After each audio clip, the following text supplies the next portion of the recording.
Hello everyone, welcome back. Today we're going to talk about the classic Stagecoach shotgun. Basically a short double barrel shotgun. This is a Chinese made one. I got this about 8 years ago. It was $350. I think nowadays they still go for $350 to $400. It's a good place to start out with if you're interested in a double barrel shotgun. And if you really get into it, decide that you really like it, then later on you can buy a more expensive one. The good ones really get more expensive. These cheap ones, they have very basic trigger system. Because I've actually removed the triggers, right? Internally, the sears are almost exactly like this Flintlock pistol that I have here. Okay. So it's almost exactly the same design, and almost, right? Not exactly, because the way it works is the hammers on this one don't rest on the firing pins. Yeah, only when you're pressing it do they actually go forward and hit it. If you're not pressing it, they won't go forward. So there is a little bit of a difference in the trigger mechanism, but it's pretty close to what I see in my cap muskets, and also in my Flintlock muskets. Okay, so what we're gonna do is let's fire a couple of shots with this, right? So the way you open this up, you push out like that, right? You have to manually cock these hammers one by one. One of the things I will say about this double barrel shotgun is that even though it was a cheap one, $250, they were true to the design concept where the right barrel is slightly bigger than your left barrel, right? So the idea with that is because your right barrel is slightly bigger, your first shot has a wider spread pattern, and then your second shot has a more constricted shot pattern. So the idea is if you're bird hunting or something, bird's coming over your head, it's moving in that direction. First shot's going to give you a wider pattern, and then as the bird moves further away, a little bit more distance, you can take that second shot where your pattern is going to be a little bit tighter, right? So basically, even though it doesn't have a choke in the barrel, right, the barrels have built-in chokes by virtue of the right barrel being a little bit wider than the left one. Okay, so that's one of the things that you want to look for when you're shopping around for a double barrel shotgun. You want to make sure it's true to that design. I don't see why they wouldn't make it true to that design. Yeah, let's take a couple shots. We'll be shooting at that black target over there, and you'll be able to. I'm about 25 feet away here. You'll be able to see the pattern, right? The size of the pattern. So let's pop this open.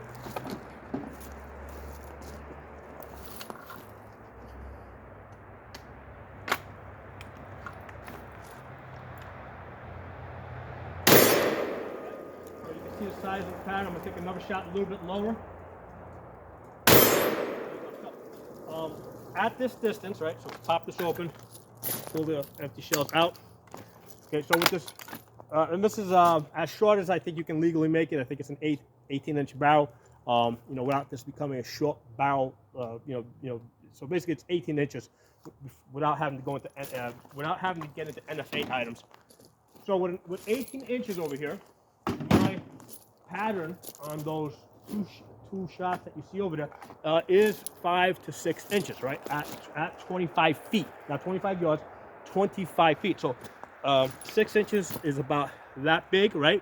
So right away you can see that with this gun, you have to aim, right? Unless you're like point blank range, right? At a target that's 25 feet away from you, right? 6 inches, like if you don't aim, you could be here, here, here. You can easily miss. So the first thing that I want to knock out is this old myth that with a shotgun you don't have to aim.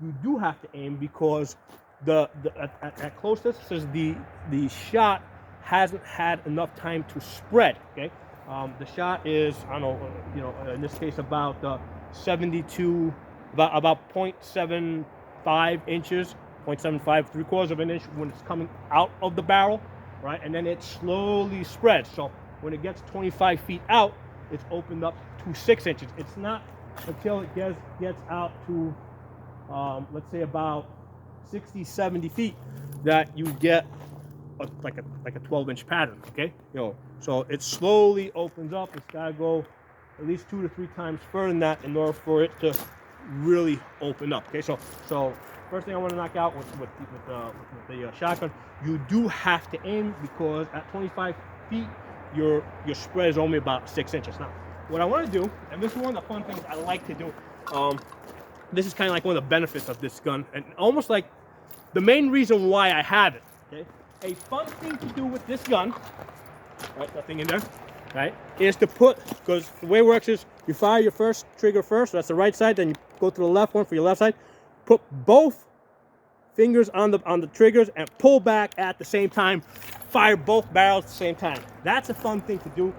Now with this gun, I gotta be careful because it does have like a hair trigger.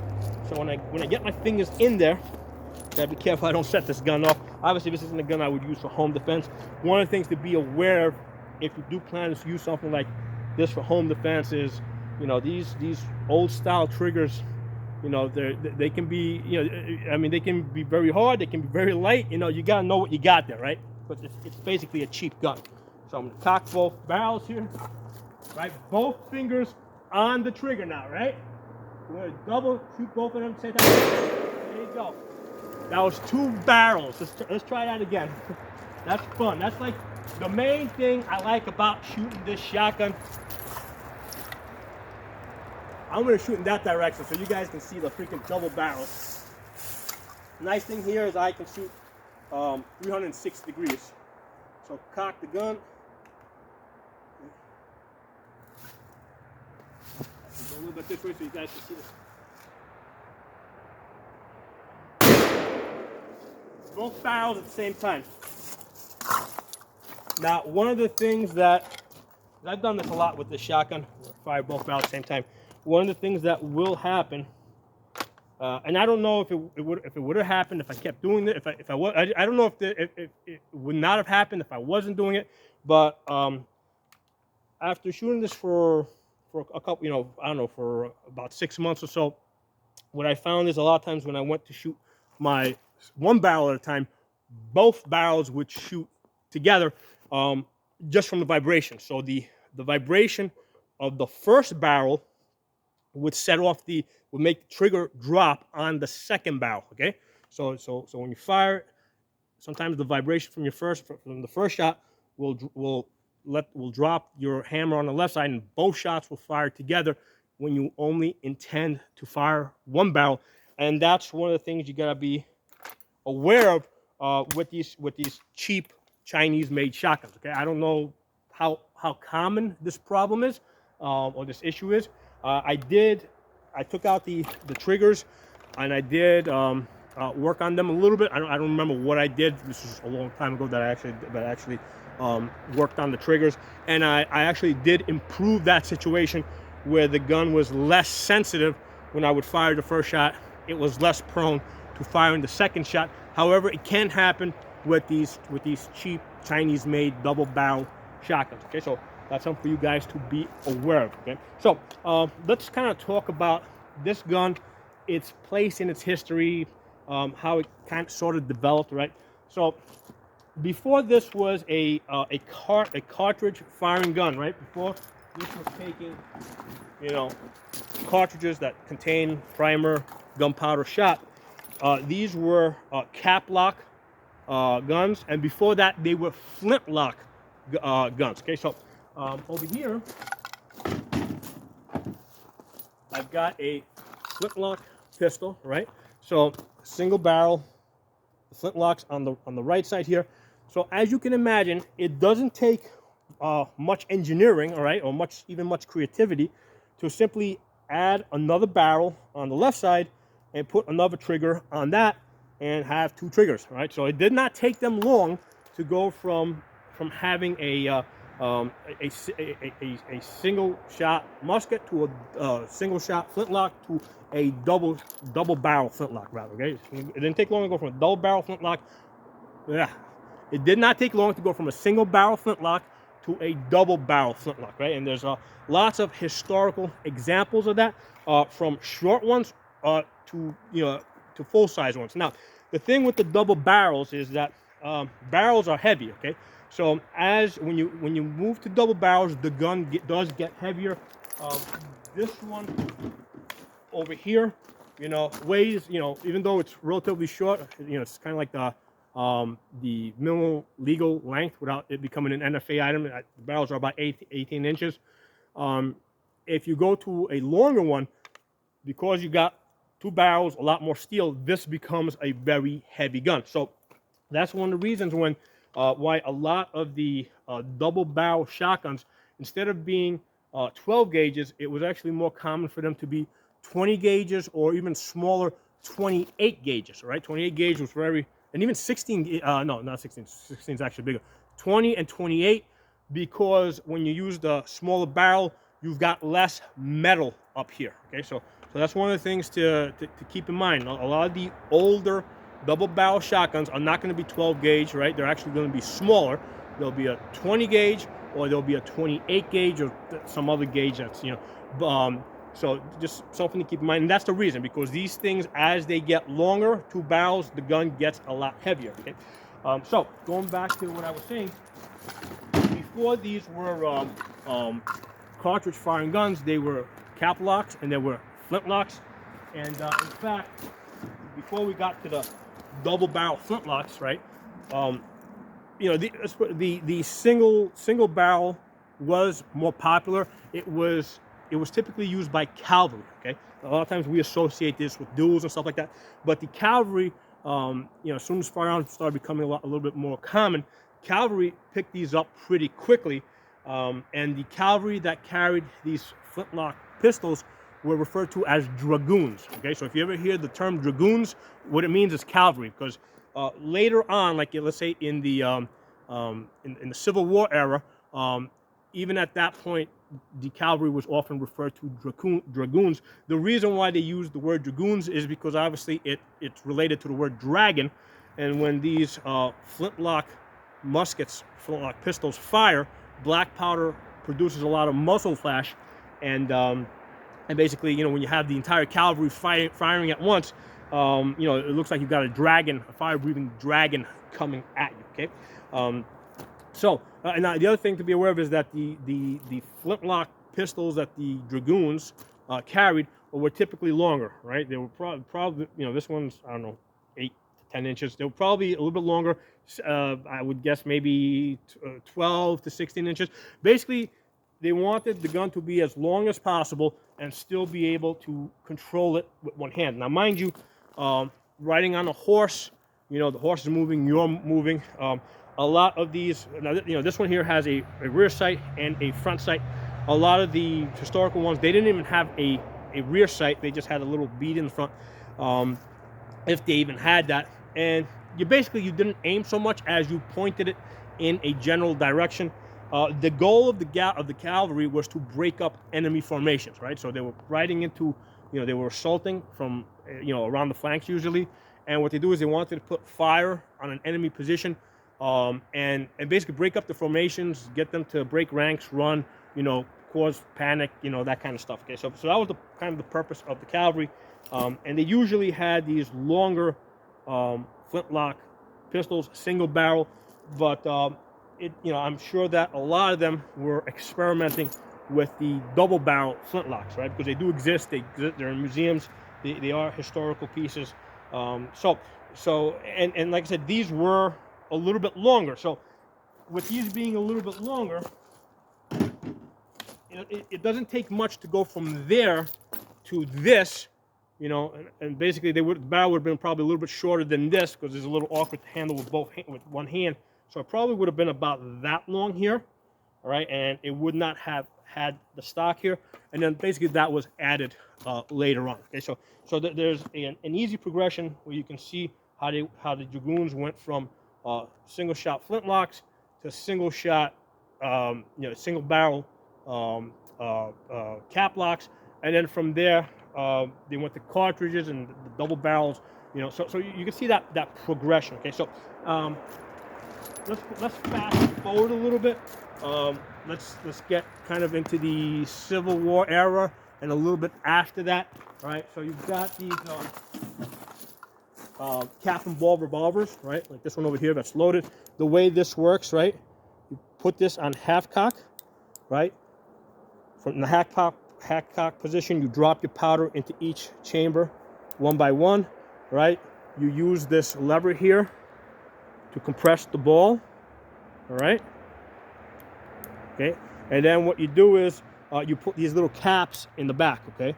All right, and basically on this 1858, basically your hammer rests on a notch between the caps, right? So you can carry this gun with all 6 chambers loaded. Like on the 1858, the Colts, usually that was carried with, if you're going to carry it around, you carry it usually on an empty chamber. So if it was a 5-shot, we'd only load 4 chambers. These Remingtons, they actually put these little notches in here. So this was actually safe to carry with all 6 chambers loaded. But, a lot of times when people think of the Old West, they think of the Peacemaker, right? This is typical gun that you'll see in the Western movies. They have the loading gate on the side, single action, right? It's a cartridge gun. You load one by one, right? You got to cock the hammer back every time when you fire it. And then when you're done, okay, you basically use this ejection rod to push these out one at a time, okay? So these were the type of pistols that they were using. At the time that they were using these type of pistols, they did have repeating rifles, right? Like the Sharps is a famous one. They were really expensive, okay? So if you wanted something with a little bit more power, right, for longer range, you either had to go really expensive, like, with a repeating rifle, or what you can do is you could get yourself one of these double barrel shotguns, right, which now has the longer barrel. And remember, you could put a slug in here, right? So you actually have the benefit of that longer range. And at this point, as we get into the late, after the 1880s, we're now getting into cartridge ammunition, right? So basically you have your cartridges, you could drop them in there, pull your hammers back.